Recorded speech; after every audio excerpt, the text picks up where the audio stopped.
Like in mutual funds, you can do SIP in direct stocks and ETFs in Zerodha. Let's see how to do that. First, log into your Zerodha dashboard account and click on Orders in the menu bar. Under Orders, you can see an option called SIP. Now click on it. Now you can see Create New SIP option. Now click on it. Now you have to name your SIP. Suppose I am naming it as SIP1. Now under each SIP, you have to create a basket. Basket is a group of stocks. You don't need to create multiple SIPs to add multiple stocks. Under each SIP, you can add up to 3 baskets, and in each basket, you can add up to 20 stocks. Let's see how to do that.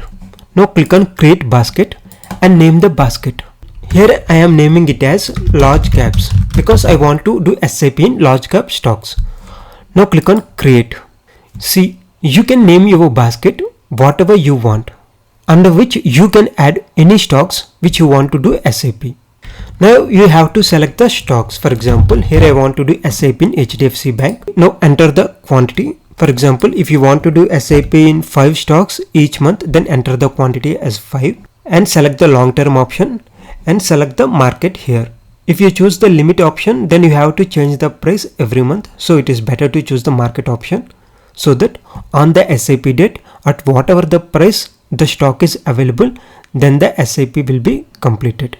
And here you can select either BSE or NSE. It doesn't matter, in whatever the stock exchange you want to purchase, you can purchase them. Now click on Add, but don't click on Execute here. Now click on Back to SIP. If you want to add any other stock, then enter that stock name here. For example, if I want to do SIP in TCS, then enter TCS and click on it and enter the quantity and select long term option here and price as market and click on Add.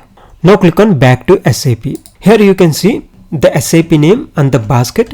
See here, you can add up to 3 baskets under each SIP. Now select the basket and select the date on which you want to do the SIP. Here I am selecting 5th. That means on 5th of every month the SIP will be done. And select the time. I choose 11 AM because at that time market will become little stable. Now click on Create. See, now the SIP was created. If you want to do any changes, then click on the 3 dots here and click on Edit to edit your SIP. Or if you want to delete the SIP, then you can delete the SIP here.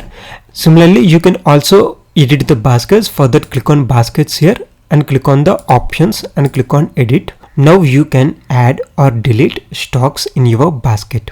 But remember, you have to keep funds in your Zerodha by the date of SIP. You can see how much amount you have to keep in your funds. For that, click on Baskets here and click on Edit. Here you can see the margin amount you have to put in your Zerodha funds on the date of SIP. Otherwise, your SIP will be rejected. If you add any other stocks, then the final margin will increase. Otherwise, depending upon the price of the stock, you have to keep the funds in your Zerodha account. You can make the funds transfer process from your bank to Zerodha account automatic. For that, you have to create a e-mandate in Zerodha console. For that, click on your Zerodha user ID and click on console. Once you log into your console, click on funds. Under funds, you can see bank mandates. When you click on bank mandates, then this page will open. Now click on create new mandate. When you click on create new mandate, then this pop-up window will open. Here you can see your name, Zerodha user ID and your bank account number and bank name. Now accept the terms and conditions and click on continue. Now you have to authorize the mandate by using your debit card or net banking. Suppose if you want to authorize via net banking, select net banking and tick this box and click on submit.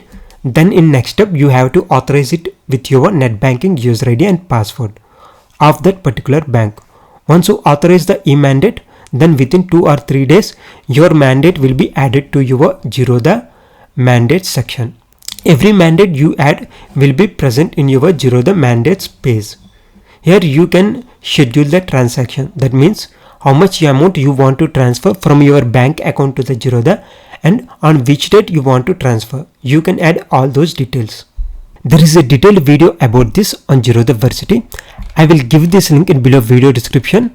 When you click on that link, then this page will open. Here you can see how to add mandates in Zerodha. It is not mandatory to add e-mandates to do SIP, but if you add it, you don't need to worry about funds transfer. Otherwise, you have to remember the date to add funds to your Zerodha. So this is how you have to do SIP in direct stocks and ETFs in Zerodha. I hope you like this video, and for more videos like this, please share and subscribe to Raj Tech India. Thank you.